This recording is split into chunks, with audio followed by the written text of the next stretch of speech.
Penetapan harga maksimum bermusim ke atas barangan makanan terpilih sepanjang bulan Ramadan hingga minggu pertama bulan Syawal dilaksanakan.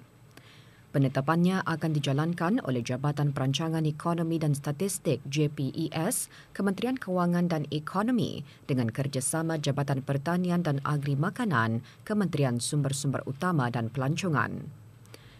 Ia adalah untuk mengekalkan kemampuan dan kemudahan para pengguna untuk memperoleh keperluan semasa musim perayaan. Sebagai tambahan kepada pelaksanaan kawalan harga secara sepanjang masa ke atas produk minyak masak, susu tepung formula, beras dan gula, harga bagi ayam bulat, telur ayam, mentega, margarin, minyak sapi, tepung, susu pekat, cair dan krim akan dikawal secara sementara di bawah inisiatif penetapan harga maksimum bermusim. Tindakan akan diambil ke atas peniaga yang didapati menjual melebihi harga maksimum yang ditetapkan.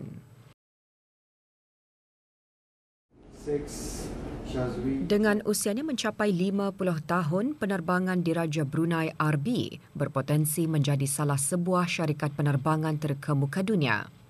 Kejayaan kru kabin RB menerima anugerah pengembaraan dunia WTA buat kali keempat berturut-turut mendorong RB untuk terus meningkatkan mutu perkhidmatan pelanggannya dengan mengutamakan disiplin bagi memastikan keselesaan pelanggan. Kami sentiasa memastikan semua kabin kru akan menjaga disiplin dan tanamkan DNA WARM untuk mencapai kecemerlangan. Mereka juga perlu menunjukkan sikap ramah, pemeduli dan memastikan keselesaan tetamu akan sentiasa diutamakan. Untuk mengekalkan perkhidmatan terbaik, latihan berterusan disediakan dalam perkhidmatan pelanggan, keselamatan dan prosedur. Sangat penting bagi seorang pramugari atau pramugara mempunyai kemampuan dalam memastikan penumpang akan selalu berasa selesa dan mendapatkan perkhidmatan yang sangat baik. Kami mesti up to date dengan polisi dalam dan luar negeri untuk kami menyampaikan untuk penumpang juga. So penumpang dapat information yang tepatlah untuk ke destinasi-destinasi yang akan mereka tuju. Kementerian Kewangan dan Ekonomi akan memberhentikan penerimaan pembayaran secara tunai atau cek bagi perkhidmatan-perkhidmatan yang dilaksanakan oleh bahagian hasil bermula 1 Mei 2024. Langkah itu bagi mendukung sebahagian daripada inisiatif Kementerian Kewangan dan Ekonomi ke arah pendigitalan. Inisiatif tersebut seiring dengan pelaksanaan perkhidmatan-perkhidmatan secara dalam talian yang disediakan oleh bahagian hasil melalui System for Tax Administration and Revenue Services TAS di dalam One Common Portal OCP. Para pengusaha di gerai-gerai Ramadan mengambil peluang menawarkan pelbagai jenis makanan dan minuman pada bulan mulia ini.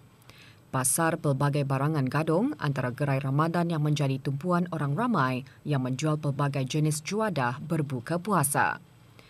Satu lagi gerai yang sentiasa menerima kunjungan setiap Ramadan ialah gerai Ramadan Belia di kawasan letak kereta Stadium Negara Hassanal Bolkiah.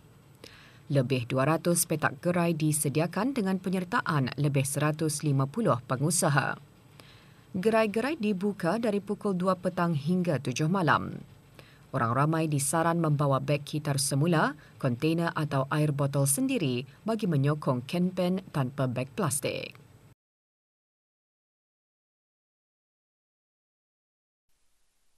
Gerai-gerai di 3 daerah lain turut mendapat sambutan. Di daerah Blyth, gerai Ramadan diadakan di kawasan Tudung Saji Kuala Blyth dan perkarangan Pasar Negara Seria. Sebanyak 174 peniaga menyertainya. Gerai Ramadan juga disediakan di beberapa mukim dan kampung. Waktu beroperasi bermula pukul 2 petang hingga 7 malam. Di daerah Tutong, gerai Ramadan diadakan di kawasan lapang berhadapan dengan Hospital Pengiran Muda Mahkota Pengiran Muda Haji Al-Muhtadi Billah Tutong, kawasan Kompleks Cempaka Pekan Tutong dan Gerai Mukim Telisai. Gerai-gerai Ramadan dibuka bermula pukul 2 petang.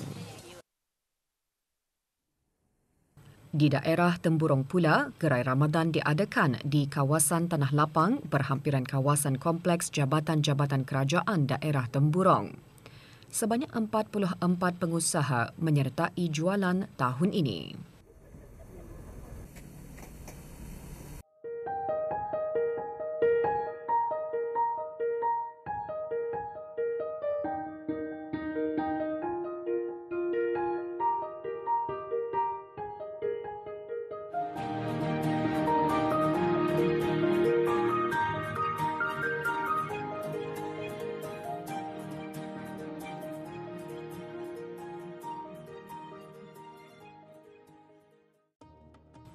Dari sekadar suka-suka untuk kegunaan sendiri dan memberikan kepada rakan-rakan, Awang Haji Muhammad Haranadi bin Haji Buntar kini dapat menghasilkan tasbih setelah berkecimpung dalam pembuatannya selama lebih 10 tahun. Hasil dari pembuatan yang kreatif, tasbih yang dibuat Awang Haji Muhammad Haranadi mendapat sambutan sama ada di dalam dan luar negara. Bila kawan sudah mula berminat dan kita terpakai dengan tasbih itu, ada setengah kawan bagi dia, kenapa anda haji pasarkan. Jadi saya mula memasarkanlah kepada kawan-kawan saya lah. Dan alhamdulillah sesudah tu di mana tu semakin banyak. Jadi saya perkembangkanlah perusahaan ini.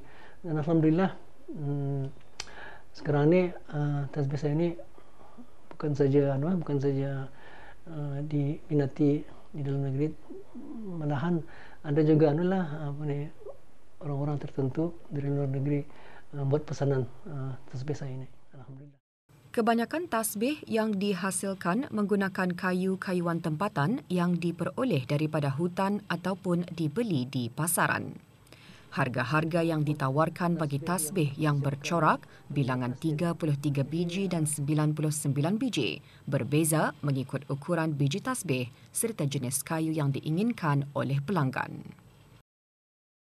Sebenarnya jenis ada dua jenis tasbih yang selalu saya buat. Itu jenis tasbih yang berbilangan 33 dan juga tasbih 99.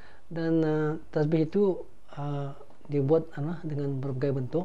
Kadang-kadang ada orang juga suka yang jenis tasbih yang kecil kan, untuk senang disimpan di dalam paket.